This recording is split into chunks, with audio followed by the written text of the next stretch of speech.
Hi YouTube, this is my first video ever, and I wanted to make a video about the tongue piercing. I just got my tongue pierced about a week and 4 days ago, and before I got it pierced I was watching all the videos on YouTube about the piercing, and I mean there's a ton of videos of people getting their tongue pierced, but there aren't a ton of videos about the aftercare. I mean there are a few, but I thought another one could always help. So like I said, I've had my tongue pierced for about a week and a half, and this is what it looks like. I still have the long bar in, that's why it looks kind of strange, because my piercer told me to wait 2 weeks. I know a lot of people change it after like a couple days or after a week or whenever the swelling goes down for them, but I'm trying to be really cautious about it. So I'm going to wait the full 2 weeks. So where to start? You can see all the videos of people getting their tongue pierced, so I mean there's no need really for me to explain that part of it, but honestly it really doesn't hurt. Like, I really psyched myself up about it before I got it done, and I was really anxious, and I'm sure that's what happens to like most people, just like worrying like it's really gonna hurt, like someone's gonna shove a needle through my tongue, but like honestly like it really doesn't hurt. Like, I have my belly button pierced, and I have a tattoo as well, and I mean out of all of them I'd have to say my tattoo hurt the worst. But no, it's really not bad. If anything, it's the clamp that hurts, and afterwards, just the swelling is a pain to deal with, but it's nothing horrible. So if you want to do it, definitely do it. So the first day after you get your piercing, what you're going to want to do is you're going to want to go to your pharmacy or your grocery store, and you're going to want to get some mouthwash. I know a lot of people recommend the non-alcoholic mouthwash, but I just got like the regular mouth rinse. This is like the store brand kind. This does have alcohol in it, but I haven't had a problem with it. The only reason I tell you not to get the mouthwash with alcohol in it is because it's drying, and it can dry out your piercing too much, but I haven't had a problem with it, and my piercer told me to, if I'm going to use them with alcohol, to just dilute it with water. So like I put like a tiny, like this much mouthwash and probably like double the amount in water, and just swish it around for like 30 seconds, and spit it out. And what you're gonna want to do this like all the time when you first get your piercing done. Definitely after you eat anything, and after you have anything to eat or drink besides water.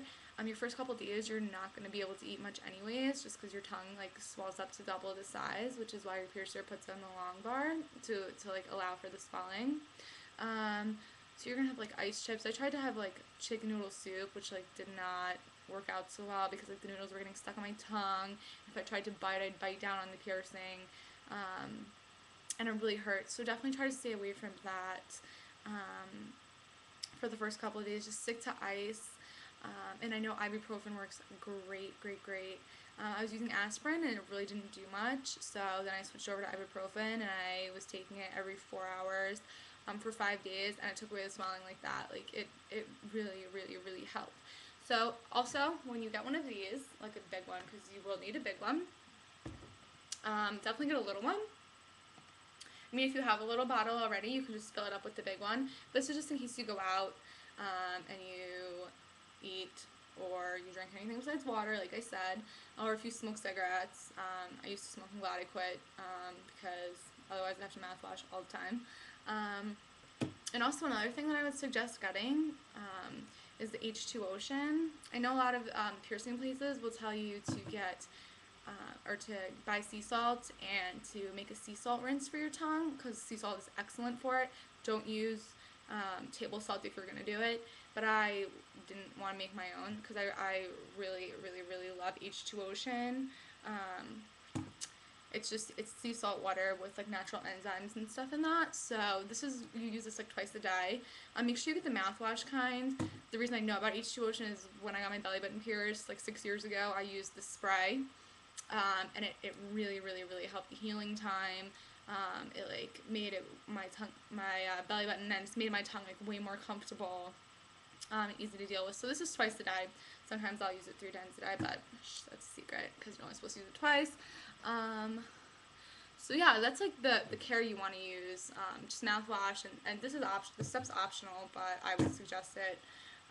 So yeah, like I said, ice chips and all that for the first couple of days. After 3 days, your swelling really, really, really goes down, and you start being able to eat again, but you sort of have to relearn how to eat, because your tongue will, like, you really don't understand how much you use your tongue until you get it pierced. But it's easy. You'll figure it out after the first couple of days. And I know a lot of people say to avoid dairy products, and the day after I got my tongue pierced, that was before I had heard to avoid dairy products. My piercer didn't tell me that, but I, like, saw some video online, and I was like, oh no. So I, like, had a milkshake before I knew about that, and nothing happened. So, I mean, a lot of people say it can cause, like, a yeast infection, but, I mean, I don't know. I've been careful with it, like, especially the first week after I read that, like, I didn't have any dairy. But, like, now I'm starting to, like, get dairy back into my diet. And everything's been fine so far. Just make sure you rinse afterwards. And that should definitely take care of that for you. The one thing I would say to stay away from is beer. Like, I love beer, but it definitely has active yeast in it, and this is an open wound in your mouth. So I have not had beer for like a week and a half, and beer's like my favorite. So that's definitely something I would stay away from. And also foods that are very hot, very spicy, stay away from those. Other than that, like, you can pretty much eat anything. And again, with the dairy, like, I don't know if that's just a myth, but I was just cautious about it anyways. So yeah. I haven't changed my bar yet. It's really too long. It's really uncomfortable. You can see it a lot just because it's so long and there's no smelling, but like I said, I'm waiting the full 2 weeks, like my piercer told me to. Another thing I wanted to talk to you guys about is the type of a tongue ring. The one that you're going to get pierced with is surgical steel. And I ordered like a ton of tongue rings afterwards, like a bunch of different kinds. So I'm going to show you what I got. This is, like I said, it's a long bar, and it's a surgical stainless steel. So I'm going to let it focus on there. The first one I got, it's just a surgical steel, but it's the smaller size barbell. So this will probably be the first one that I change it to, just because I know it's like safe and clean, and it's not gonna like affect my tongue. I mean, a lot of people will just immediately switch to acrylic because it has the stainless steel in the middle. But I think I'm just probably gonna switch to this one. Another type, this is like a brand new kind. It's called the Bioflex, and they're like very bendy. Say, can you see that? They like bend it in half. It's hard to see because they're so small. But yeah, this is like flexible plastic, and apparently this is really comfortable in your mouth. I have no idea yet. I haven't tried it. I'll let you know when I do. They also make this in, like, I got it in clear. I don't really have to hide it, and I didn't buy any like tongue retainers because I'm a college student and my parents know about this piercing already, so I'm not too concerned. But if you want to, this is definitely an option. Or you can get a tongue retainer. I don't have a tongue retainer to show you. And the last kind I got is, this is an acrylic tongue ring. It's better for your teeth because the metal will wear away the enamel. But I really do like the look of the metal, and like I said, I'm probably going to switch to the metal first. But you definitely want to order some tongue rings before your 2 weeks or whatever your piercer tells you, or whenever you decide that you want to change your tongue piercing. You can get them really cheap on like Amazon. I have like this many. They're like all different kinds. And yeah, also if you are interested in buying the H2 Ocean, you can get it at h2ocean.com. I ordered mine on Amazon for $7. And I mean, that's about it. If you want me to, I can answer any questions that you have. You can send me a message, or you can leave comments below the video.